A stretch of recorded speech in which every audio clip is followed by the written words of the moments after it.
Well, welcome to a new Dave's Workshop Tours video, and this time I'm in South Melbourne at Uncle Leo's garage. He takes on pretty much any kind of repair work, but he's also doing some restorations, both for himself and for others. Let's go inside and see what he's been up to.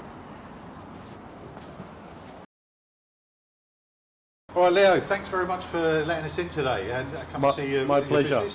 Tell us a little bit about the business here. Uncle Leo's garage. So we obviously fix a lot of vintage 70s, 80s vehicles. Sometimes we pull out our hair when we're doing it.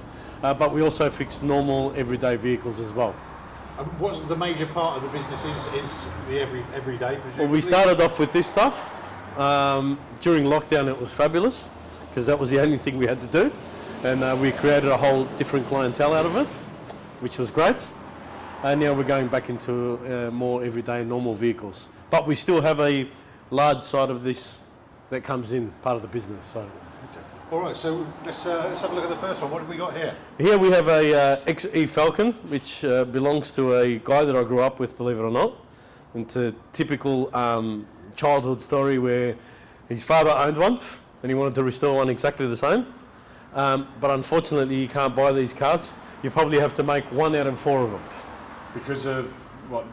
The rot in them, or the rot is number 1 in them. So when we go further into the workshop, I'll show you some of the donor vehicles that we have, where we cut them up to make maybe 1 out of the 4. Right. Okay. Huh? So this car actually. What's going to have to be done on this one? This car has actually got really nice interior. Very solid. It's got good bones. So this is an S-Pack XE. So all the interior is quite nice on it. Obviously it had a rusty bonnet, rusty guard. What do you guys call them? Fenders or wings? That's a wing. You've got a different name. America's a fender and wings in Britain. In Britain, yeah. And you got the hood or the bonnet. This is a very nice, solid, clean engine bay to start off with. So what we've done so far is we've completely rebuilt this car mechanically. Steering, brakes, exhaust. So when it finally does get painted, no one has to work on it to scratch anything. Because those things do happen. Sure. And finding that, the painter, you say you've... We had someone that used to paint them really nicely for us, but he's retired. Right. What are you going to have to do now to get that, find that other person? Well, that's the difficult part. I believe the client or my friend who owns this vehicle is going to try and source someone out himself. Okay. Now tell me where this stands, this model, in the Australian psyche. Like, I mean, the XA Falcons and all that sort of thing, they have their position. What about these guns? I'm going to try not to be offensive now, but these vehicles usually got thrown out. Right. It was something that... but surely, I mean, the XA would have been back in the day, wouldn't it? Well, yes, but the XA, the XB was a lot more popular than this model. Right. XA, XB, XC. And then these square things came out late 79, I believe. XE, XD, XF. The XF was only a 6-cylinder model.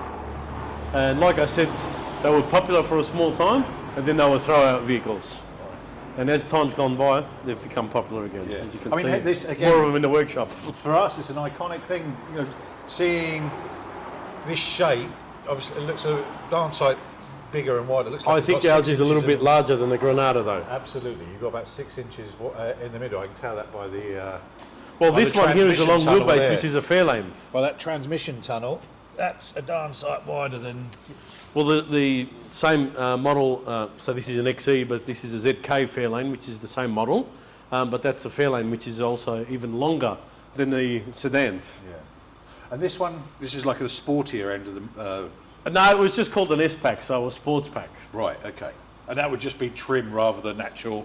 maybe power steering. It had the stripe on the seats.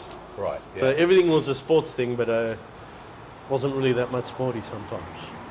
Because you could order a Falcon that had all the same features in it, which was just the Falcon. It was just a Falcon. Right. Which was a Falcon GL, a general luxury, I believe it was. Yeah. Okay. Okay, so tell us a little bit about this one then, Leo. This one is a ZK Fairlane, which is the same model as the XE Falcon, same year, same vintage, if you want to call it that. This one is called a Sportsman. Two-tone interior. So this is the the naughtier version of the old man's car, if you know what I mean. Right, cool. Beautiful trim.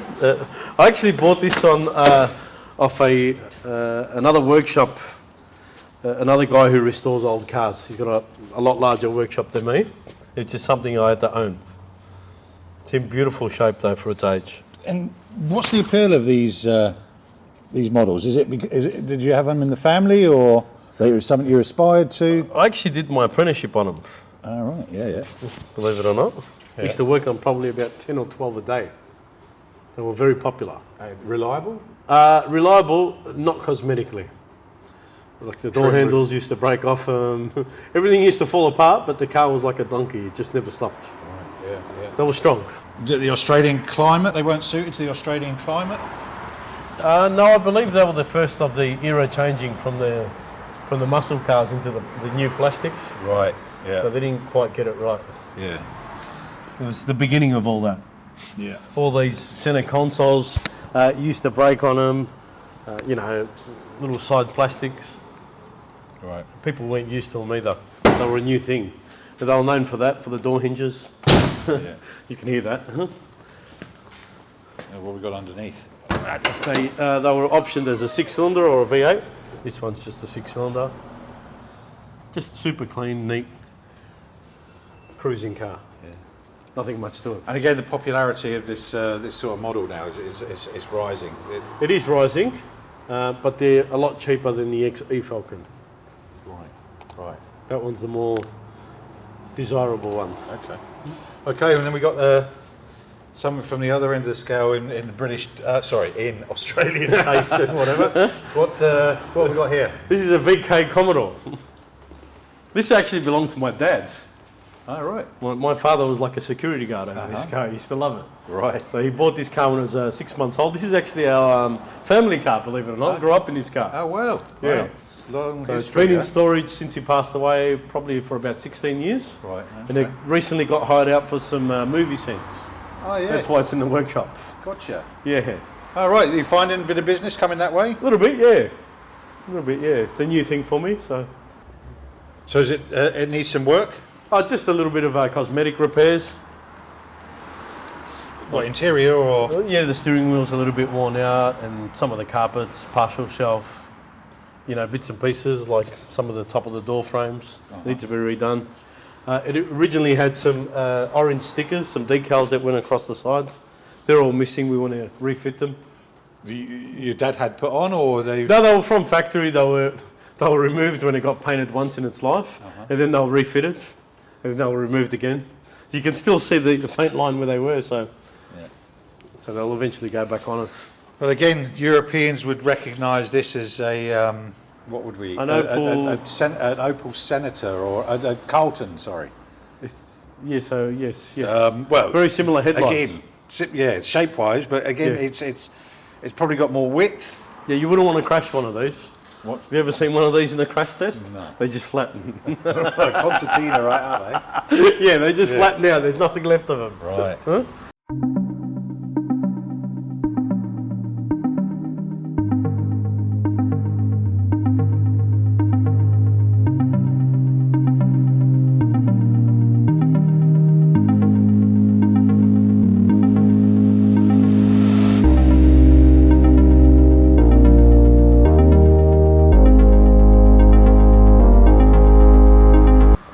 Well, I suppose a lot of cars. Same thing with a Cortina or a Centura. They used to just flatten. Yeah. I think most cars from the 80s, well, nothing compares to what we've got nowadays in regard to crash safety. No, well, that's right. Yeah. So it holds a special place for you then, this one. It's a It does, keeper. yeah. It's a sentimental value. So, yeah. Right, okay. Nice one. Okay, let's have a look what we've got next. All right. Okay, definitely something I recognise. This is out of your backyard. It is, yeah. So what have we got? So we've got a 1977 Triumph Stag. A gentleman brought it in. It's in fabulous condition. I didn't restore this one. I've never seen this car before. But if we walk around and we'll look at some of the trim, it's had an amazing paint job put on it. All the gaps are really, really nice on it. And the trim is absolutely fabulous on it if you have a look at it. Yeah, beautiful. So these were known particularly for overheating. I guess that would have been a real problem in Australia, and they probably wouldn't have got a good name for themselves. No, back in the day. That's the same with Minis and MGs, because we had a lot of that stuff over here. Anything British, basically. Oh, they used to love the heat, like the Range Rover in the corner. Yeah. So this is a recent paint job? I believe probably about 5 years old, from what I've been told. Right. I never done any work to this car, but it's absolutely beautiful. And so what have you got it in for? I've got it in for some tuning work. It's a little bit fumey. It's a little bit fumey because it has the twin SU setup on it. And also we're using unleaded fuel, which this car never came out with unleaded fuel, so you'll always get a little bit of that. So we're just probably going to do all the ignition sides. Leads, plugs, points, air cleaner, fuel filter. And there's there's a diaphragm in these carbies that gets a little bit brittle, which also makes them a little bit fumey. Right. So we need to also do a repair there. Yeah. Is that air cleaner, is that what comes from factory, or is that? That's a factory air cleaner. They made some strange things. Yeah, certainly looks I don't recall that. All right. But it looks cracking, this one, though. It's absolutely beautiful. Yeah. All right, you want to get that? I will. Excuse me. No worries. Okay, Leo, what's this big beast? This big beast over here, which is not desirable for everybody, right, is a 1979. It's a 1979 Pontiac Bonneville Brown, 4.9 litre V8. Wow. I've got a Fiat outside that will run quicker than this. Yeah, I bet. But anyway. What work have you got to do on this one? So this car came in, had a severe oil leak. So, oh geez, this was a bit of a story. So we came in here last Sunday night with a friend of mine. He said, I'll help you do it. Removed the automatic transmission. We changed the front pump seal in behind the torque converter. Put it back together and it just leaked again. So it looks like it's got a faulty transmission shaft, which is causing vibration, which is chewing out the seals. So we ended up pulling the transmission out a second time and sending it out to get repaired. Okay. And so, it's going to get repaired. You're not going to have to get a new one, or? No, it'll get repaired. Yeah. And is there a specialist for Americans, or just? This particular transmission is something that came out in Australian cars as well, which is a Turbo 350. Okay. Which is a Yank thing, but they did come out in a lot of Australian models. GM models, that would be. GM. GM, yeah. A lot of GM models, yeah. So it's a bit of an unusual car. It's got some beautiful luxuries to it. It's got electric seats, electric windows, central locking, believe it or not. Power steering, air conditioning, all those things. So do you get much, big American stuff coming your way? I do get some big American stuff that comes my way. I try and keep only 2 at a time in here because they take 4 car spots. Right. And half the time when they come in, they don't start. We have to push them, and I work alone. So right. My friends are a bit annoyed with me because I always call them in after hours to help me push cars. Right. Beautiful old car. I bet that's comfortable there. It is very comfortable. I can just see why certain Tyler Hoover on YouTube always goes on about the big old seats of American cars and whatever. They're beautiful. One of these. This car's actually never been pulled apart. Right. It's really solid. And would that have been an import? So I believe it was imported when it was brand new. Oh wow. And it was converted to right-hand drive. So this has actually never been driven in America, this car. Wow. So it was brought over brand new. I believe it's only 2 owners to this car. Very, very nice, clean, straight, solid car. Sure. There's a little bit of crow's feet coming up. So I believe that the front half of the car, or 3/4 of the car, would have sat in the carport, and just the back end being so long would have had a little bit of sun damage. Gotcha. Let's have a look at that. Only the back end.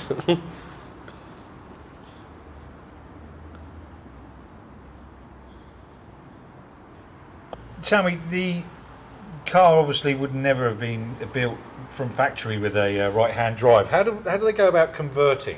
No, so if you look at the engine bay and you see the heater box, and so the heater box is sitting on the opposite side, which you would If it was an Australian car, it'd be the other way around. Right. Yeah, So they can't convert everything. yeah, yeah.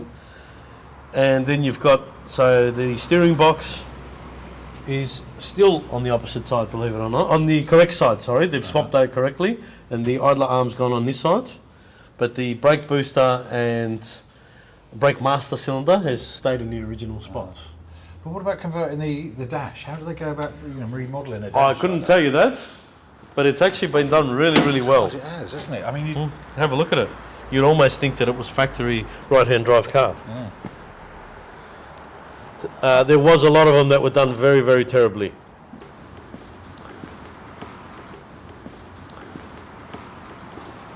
So this particular car started off its life in South Africa, and then it was exported to the UK. All right. And the guy who's from Australia who owns it lived in the UK in the 80s and drove it around in the UK. And he told me the story the other day, and he reckons that how nice would this car be to drive it in Queensland. So he rang up one of his friends that worked at the local port there and got it sent to Australia.